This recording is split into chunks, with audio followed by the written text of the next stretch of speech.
రాష్ట్రంలో ఉన్నటువంటి అన్ని వర్గాల ప్రజలని మోసం చేస్తూ వంచిస్తూ మరి అన్నీ మేము బాగా చేసాం, బ్రహ్మాండంగా చేశాం, అద్భుతాలు చేశామన్నట్టు ఈరోజు ఏవో విజయోత్సవాల పేరు మీద సంబరాలు జరుపుకుంటా ఉన్నారు.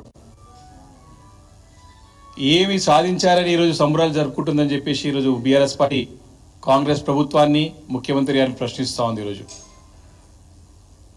కేసీఆర్ గారి నాయకత్వంలో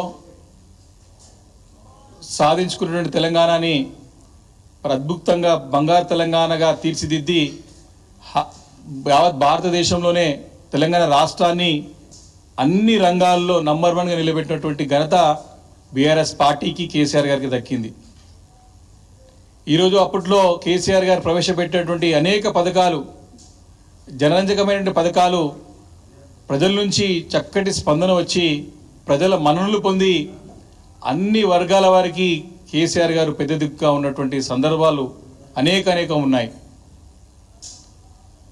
ఎన్నో మంచి పథకాలు ఆ రోజు, ముఖ్యంగా చేతి వృత్తులు చేసుకున్న వారికి, వెనుకబడిన తరగతుల వారికి, దళితులకి మరి ఎన్నో మంచి పథకాలు ప్రవేశపెట్టి చేతి వృత్తులపై ఆధారపడ్డ వారిని అందరూ ప్రోత్సహించి వారి కడుపు నిండా తిండి, చేతి నిండా పని, కంటి నిండా నిద్ర ఉండే విధంగా కేసీఆర్ గారు ప్రవేశపెట్టిన పథకాలు వారికి అద్భుతాలు సృష్టించి వారికి ఎన్నో జీవితాల్లో వెలుగులు నింపినటువంటి మరి సందర్భం కేసీఆర్ గారి నాయకత్వంలో తెలంగాణ రాష్ట్రంలో ఉండే. ఈరోజు సంవత్సరం కావస్తా ఉంది రేవంత్ రెడ్డి గారి ప్రభుత్వం ఏర్పాటై.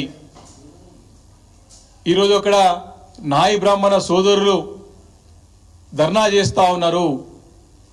చేతి వృత్తులపై ఆధారపడినటువంటి నాయ బ్రాహ్మణ సోదరులకి ఉచితంగా మరి కరెంట్ సరఫరా చేస్తే, మరి విద్యుత్ సరఫరా చేస్తే, పవర్ సప్లై చేస్తే మరి వారికి ఆ ఒక్క పథకాన్ని నిలిపివేసి వారిని నిరుత్సాహపడే విధంగా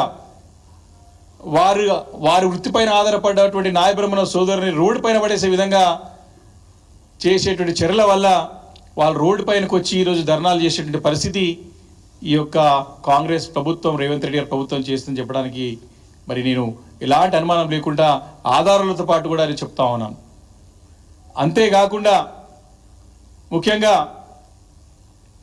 మత్స్య పారిశ్రామిక సహకార సంఘాలపైన ఆధారపడినటువంటి కుటుంబాలు ఈ తెలంగాణ రాష్ట్రంలో ఈ మత్స్య పారిశ్రామిక సహకార సంఘం పైన ఆధారపడే కుటుంబాలు దాదాపు 4 లక్షల కుటుంబాలు మరి యొక్క ఈ మత్స్య సంపద పైన, మత్స్య వృత్తి పైన మరి ఆధారపడి సహకార సంఘాలుగా దాదాపు 5,352 సహకార సంఘాలు రాష్ట్రంలో ఉన్నాయి.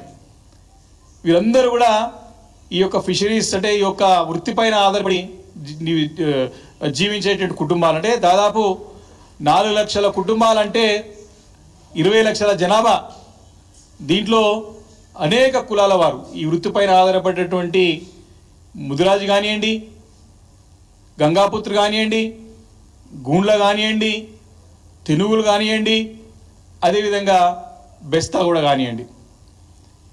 ఈ రకంగా ఇన్ని కులాల వారందరూ కూడా ఈ యొక్క మత్స్య సంపద పైన, మత్స్య పారిశ్రామిక సహకార సంఘంగా ఏర్పడి ఈ యొక్క వృత్తిపైనే ఆధారపడి నివసించేటువంటి కుటుంబాలు ఇవన్నీ కూడా. మరి వారికి గతంలో కేసీఆర్ గారి నాయకత్వంలో మరి 100% సబ్సిడీతో 100% ఏ ట్యాంక్, ఏ చెరువుకి, ఏ కుంటకి ఎంత అయితే చేప పిల్లలు సీడ్ అవసరం పడుతుందో 100% సబ్సిడీతోని 100% ఫిషరీస్ అంటే ఫిష్ సీడ్స్తో పాటు 100% సబ్సిడీతో పాటు ఇచ్చినటువంటి ఘనత కేసీఆర్ గారికి, మా బీఆర్ఎస్ ప్రభుత్వానికి దక్కింది.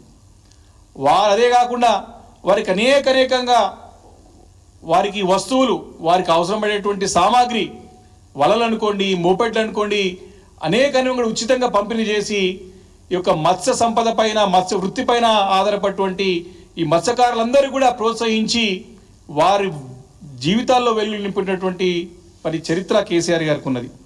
ఒక్కసారి చూసుకున్నట్టయితే చేపల ఉత్పత్తి 2016-17లో దాదాపు 2 లక్షల టన్నులు ఉంటే మరి 2022-23 వచ్చేవరకు 4,25,000 టన్నులు తీసుకొచ్చినటువంటి ఘనత మరి కేసీఆర్ గారికి దక్కుతుందని చెప్పి ఈ సందర్భంగా నేను మనవి చేస్తా ఉన్నాను.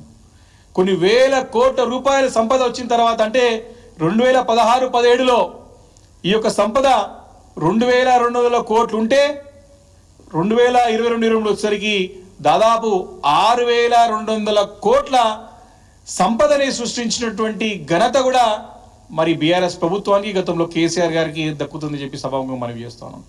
ఈ 6200 కోట్ల సంపద అంతా కూడా మరి ఈ యొక్క 4 లక్షల ఎవరైతే సభ్యులు ఉన్నారో మత్స్య పారిశ్రామిక సహకార సంఘం పైన ఆధారపడేటువంటి కుటుంబాలు ఉన్నాయో అందరూ కూడా సంతోషంగా పంచుకొని ఆనందంగా నివసించేటువంటి సందర్భం. ఈరోజు పరిస్థితి ఏంది? సంవత్సరంగా వస్తూ ఉంది ఈ ప్రభుత్వం వచ్చి. సరే, కొత్త ప్రభుత్వం అంటే రాదు తెలుసుకో.